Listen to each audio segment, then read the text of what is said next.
हाँ जी तो welcome back Hasan live TV ते वेरी गुड मॉर्निंग जी।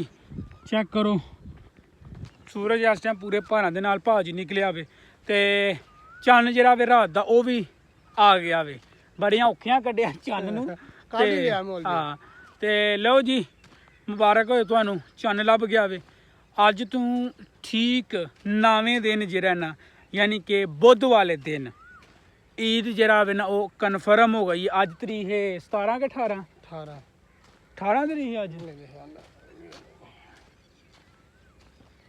18 तरीक है तो भाजी 19 दे 18वें ते 27 तरीक बुध वाले दिन जेहड़ा ना पाकिस्तान की पूरी दुनिया च कट्ठी ईद होएगी।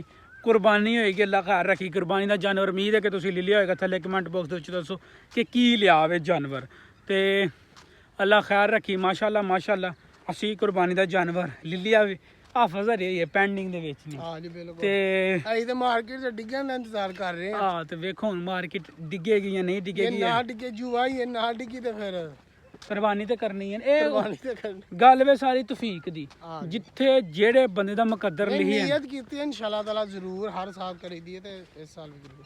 हां इस साल भी जेड़ा ना कुर्बानी इंशाअल्लाह अल्लाह दे हुक्म दे नाल दुआ पासों होवेगी अल्लाह दे हुक्म दे नाल।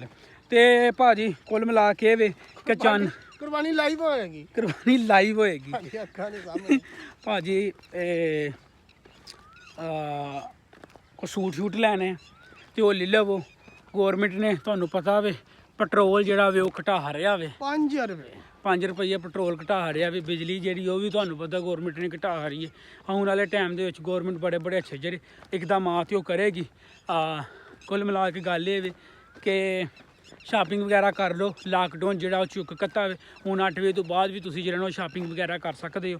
असी लेला लै आंदा तुसीं भी कोशिश करो कि जल्दी तो जल्दी लेला लै आओ ओहदी खिदमत करो तां कि आने वाले टाइम दे विच आने वाले समय दे विच ओह तुहाडी बॉन्डिंग बन जाए लेले दे नाल जानवर दे नाल तां कि तुहानूं अल्लाह दी राह च कुर्बान करन लगियां तकलीफ होवे। जी कुर्बानी का दूसरा ना ही ये वे कि तुहानूं तकलीफ होनी चाहिए अल्लाह दी राह दे विच तुसीं अपनी कोई लिंक करने वाला जी जिस तरह तुसीं बकरे दी गर्दन ते छुरी फेरोगे तुसीं अपनी ख्वाहिशां जेहड़ियां दुनिया दियां ने ओहदे ते भी छुरी फेरो अपनी अना ते अपनी जेहड़ी जनाब सब गुरूर है ओहदे ते।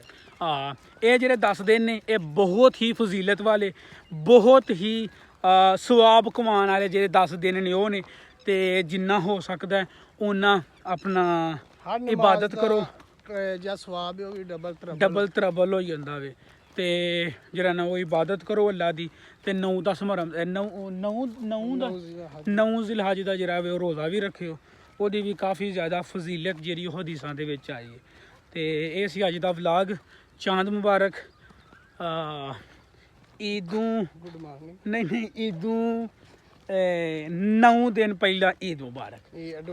हाँ तो मिलने तुहानूं नवें व्लॉग दे विच। इस चैनल हसन लाइव टीवी नूं सबसक्राइब नहीं कीता तो सबसक्राइब करो। मिलने तुहानूं नवें व्लॉग दे विच। रब राखा।